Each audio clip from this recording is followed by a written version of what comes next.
Hello friends, ভালো আছো তো সবাই? আমিও ভালোই আছি। শুধু গরমটা আবার ফিরে এলো এই যা।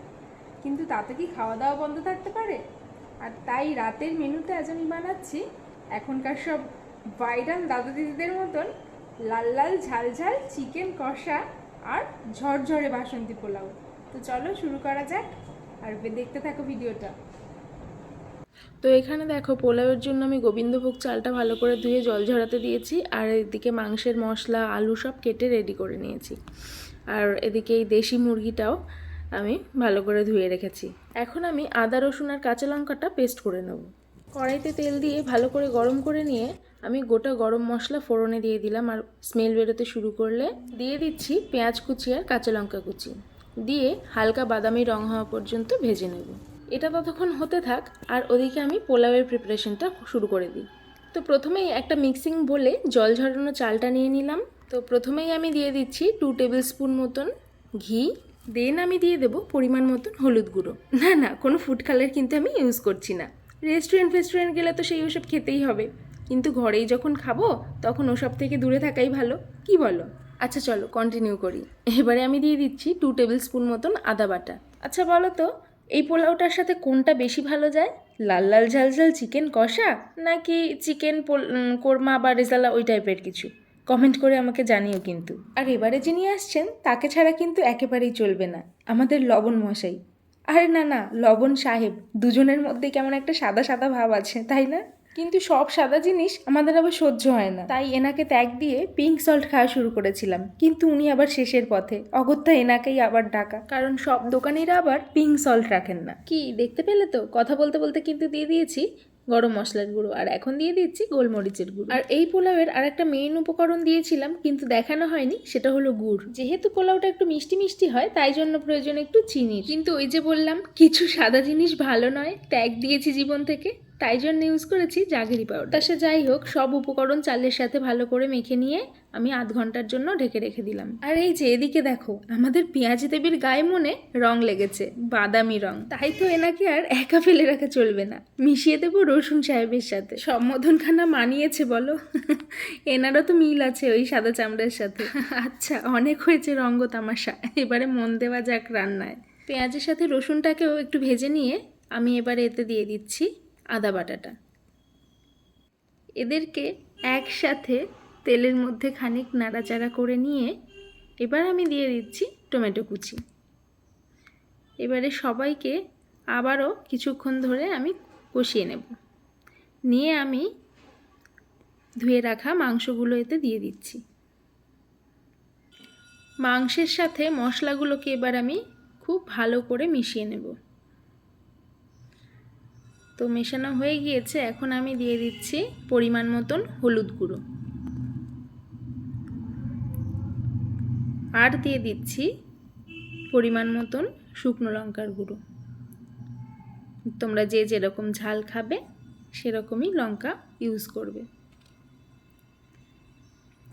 সবাইকে আবার ভালো করে মিশিয়ে নিয়ে আমি আবার দিয়ে দিচ্ছি পরিমাণ মতন লবণ।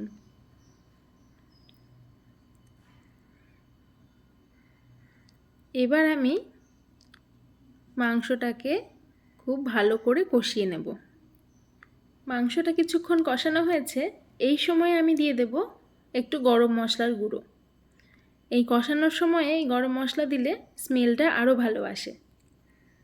আর দিয়ে দেব কয়েকটা গোটা রসুন।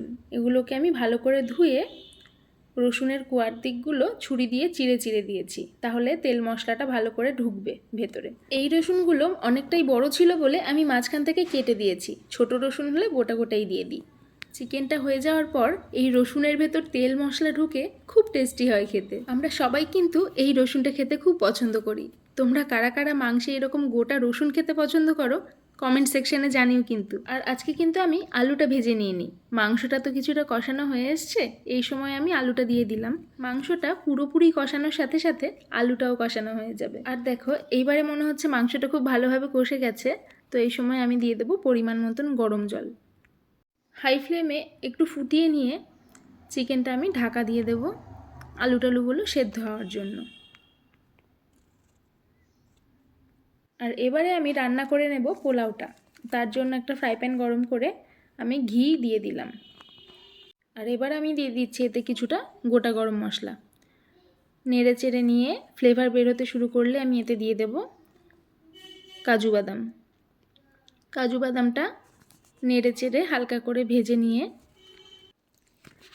আমি এতে অ্যাড করছি কিছুটা কিশমিশ। এবারে কিশমিশ আর কাজু বাদামটাকে আর একটু নাড়াচাড়া করে নিয়ে ভেজে নেব। এগুলো হালকা করে ভাজা হয়ে গেছে। এবার আমি এতে দিয়ে দিচ্ছি সেই মশলা মাখিয়ে রাখা চালটা। আর আমার ভাবখানা দেখো, সব চাল একেবারে কাচিয়ে কুচিয়ে নিয়ে নিচ্ছি। এই দুর্মূল্যের বাজারে যতটুকু পাওয়া যায় সবটাই মুছে মাছে নিতে হবে একেবারে যেন। তো দেখো আমি চাল নিয়ে নিয়েছি, একটাও নষ্ট হতে দিইনি কিন্তু। এবারে আমি চালটাকে ভালো করে ভেজে নেব, চালের গায়ের জল একেবারে শুকিয়ে যাওয়া পর্যন্ত। দেখো তো তোমরা চালের গায়ের রঙটা ঠিকঠাক এসছে কি না? হলুদ দিয়েছি তো? বাসন্তী পোলাওয়ের বাসন্তী রঙখানা আসবে তো? আচ্ছা দেখা যাক কি আসে। আর ওদিকে এবার দেখি চলো আমাদের মাংস রান্নার কি খবর। ওই তো ঝোল তো টকবগিয়ে ফুটছে একেবারে। তো চলো খানিক নাড়াচাড়া করে নিয়ে দেখে নিই আলু টালুগুলো আবার সেদ্ধ হলো কি না।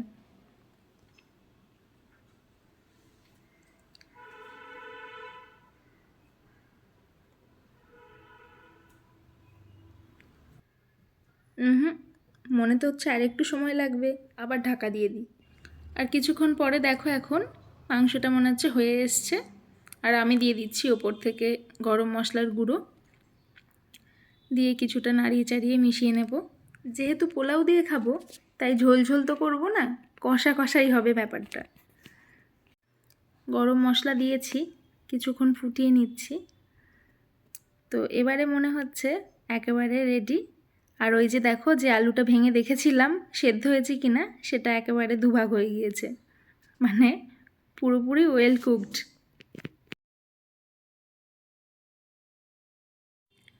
তো চলো আর দেরি করব না, গ্যাসের ফ্লেমটা আমি অফ করে দিলাম। চিকেন কষা আমাদের রেডি। আর এদিকে দেখো চালটা তো ভাজা হয়ে গিয়েছে, কিন্তু এখন আমার মনে হচ্ছে যে এই কড়াইটাতে ধরবে না।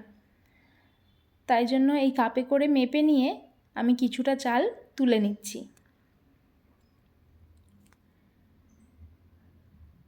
আমি দু জায়গায় করে এই পোলাওটা করব।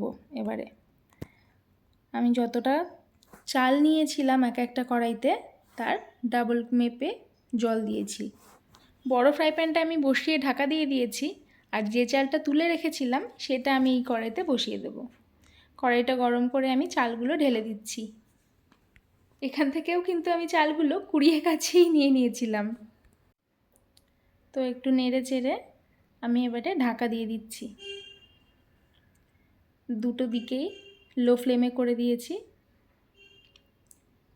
যেহেতু গরম জলই দিয়েছিলাম তাই আর হাই ফ্লেম করলাম না, একেবারে লো ফ্লেম করে মিনিট 7-8 পর ঢাকনা খুলে আমি কয়েকটা কাঁচা লঙ্কা দিয়ে দিচ্ছি এর মধ্যে। দিয়ে চালটা একটু নেড়ে চেড়ে নেব। মোটামুটি হয়েই এসছে, আর ওই মিনিট 2 রাখলেই একেবারে রেডি টু সার্ভ হয়ে যাবে।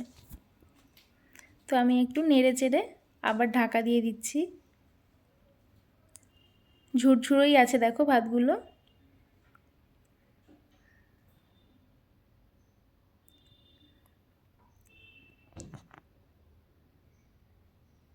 ভালো করে নেড়ে নিলাম আমি, নিয়ে আর মিনিট 2 জন্য এটা ঢাকা দিয়ে দেব। এদিকে দেখি চলো কি হচ্ছে।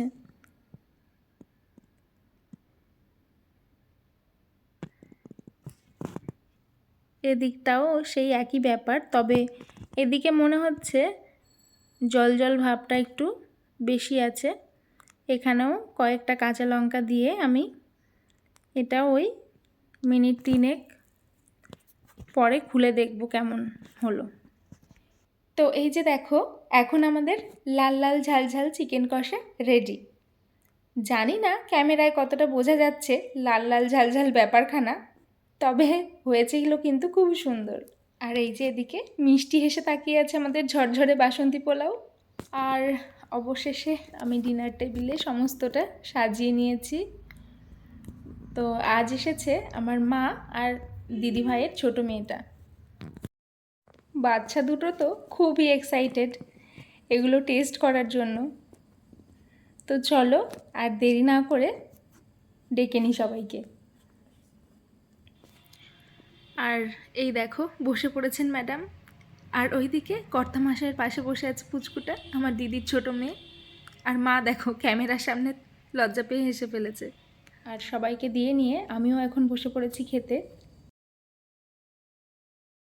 আর এই যে মোমের মতন গলে যাওয়া আলু রসুন সব একসাথে পোলাওতে মাখামাখি করে নিয়ে এক টুকরো কষা চিকেন, একটু কাজু বাদাম কিশমিশ সব একসাথে নিয়ে মুখে পুরে দিলেই আহা কি স্বাদ, জন্ম জন্মান্তরেও ভুলিব না। আবার যেন এই বাবা মায়ের ঘরেই বাঙালি হয়েই জন্মাতে পারি বস। ভিডিওটায় স্বাদ থাকলে লাইক কমেন্ট শেয়ার করে আমার সাথে থেকো, ভালো থেকো।